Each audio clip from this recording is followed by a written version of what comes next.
Hey guys, it's your girl Tanika from LJ's Kitchen, and today we're just going to make some French toast. Really simple. We have a couple eggs. I have some vanilla bean paste in here, about 1/8 of a teaspoon. We are going to use some nutmeg. Let me see if I can get this open. We're going to use some fresh nutmeg. I think I even have cinnamon sticks, but I'm just going to go, let me see, over this nutmeg, just a little. I don't like a lot of nutmeg, but just a little nutmeg will do. Okay, then just about maybe 1/8 of a teaspoon of cinnamon. You just have some cinnamon here. Use whatever kind you like. And I'm only making French toast for like a few people, like 3. But one of the things I wanted to show you is I do use a little bit of orange zest in my French toast, and just a little squeeze of the orange. It doesn't have to be a lot, but I do like a little bit of citrus. You can also use lemon if you want.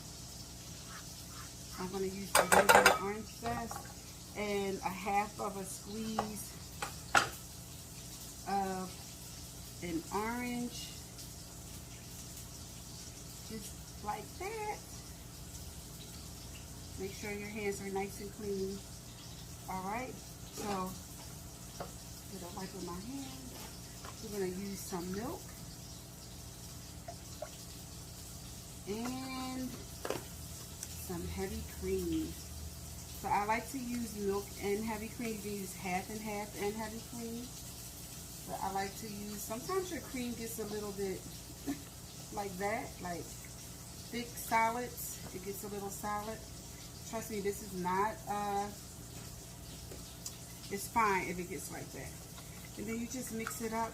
Sometimes you guys, I watch you and you make your French toast too eggy. This is 3 eggs in here.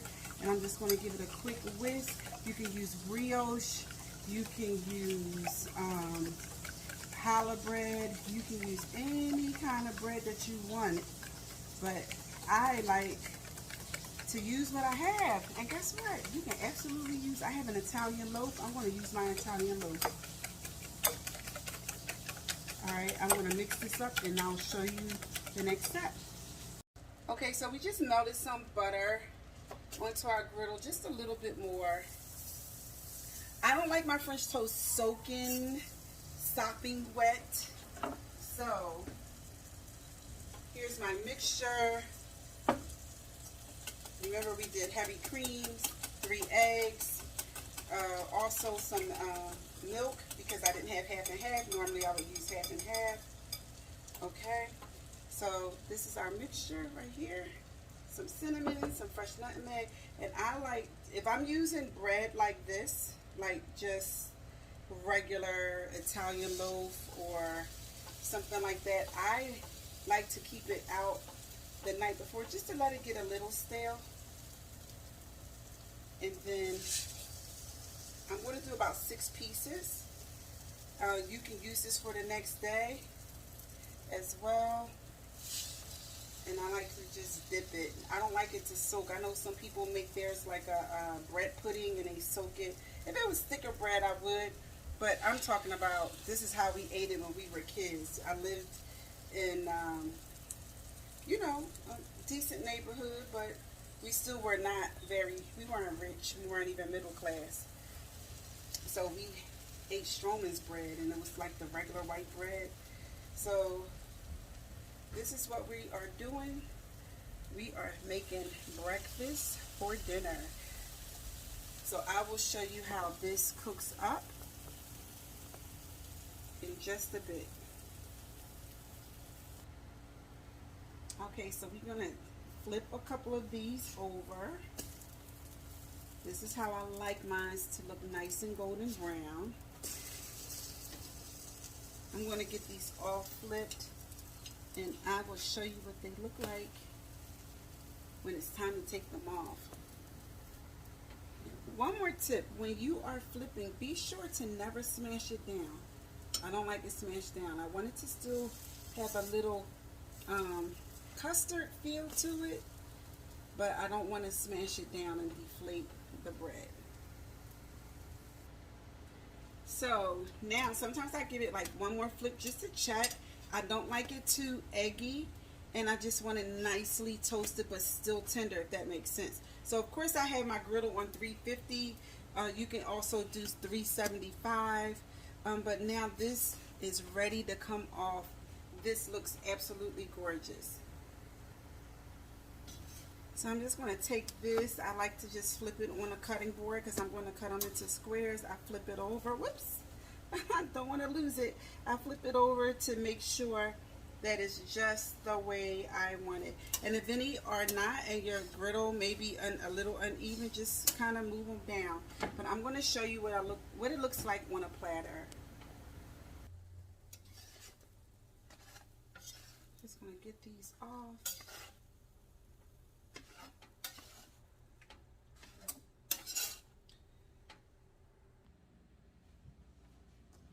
Okay, so we just want to plate these really quickly. I'm just going to put them on. Let me see if you can see them. Put them on a nice platter real quick. And it looks good. And this is how I like to eat my French toast. You know, growing up, you didn't have a lot. Well, we didn't have a lot. I should make it personal. So we didn't have a lot. So we used what we had. And sometimes a lot of times we would eat breakfast for dinner. And this is what we're doing tonight here in LJ's kitchen. And thank you guys for always following me and to allow me to inspire you to cook. And I'm going to get this plated up pretty, and then I'm going to show you what it looks like. So you allow me to come into your kitchen and inspire you to cook. I really love cooking. It helps me. It actually helps me with my grief. So I'm missing my parents. So okay, look guys, look at this. Look how pretty that is. And even though it's breakfast for dinner, that looks so amazing. And I like to take like a little scoop of some butter. And I can't tell you what's in this butter because it's special. You can do a chantilly. You can use chantilly cream and make a ball. What am I trying to say? You know, a butter. Or you can make a savory butter. I like to put a couple scoops of this. You can use butter and cream cheese and some powdered sugar for your French toast. It's all depending on what you like. Sometimes we had to use jelly.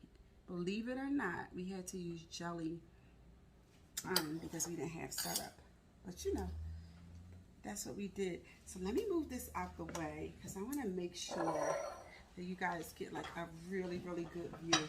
So we have some turkey bacon, some turkey sausage, some home fries, some scrambled eggs, and this beautiful French toast. It looks good, right? All right, but it's not finished yet. You need like a little bit of powdered sugar. Just a little bit to go over your French toast. Look at that. My mom would do that powdered sugar thing, and I thought like we were royalty. I didn't even know we were poor because my mother took time out with us and played games with us and talked to us and laughed with us and played with us. So I didn't even know we were poor, financially poor. And then you had some maple syrup, and you can just drizzle like a little bit of maple syrup over that. And look how good that looks. I wish I had some mint, because the mint leaves will go really, really pretty with this. I'll take a couple pictures and put this online for you. But this is my French toast, guys. It looks really good, and I hope you enjoyed it. I'm shaking the camera, I'm sorry. So that's my easy, breezy French toast. I'm your girl Tamika from LJ's Kitchen, and bye for now.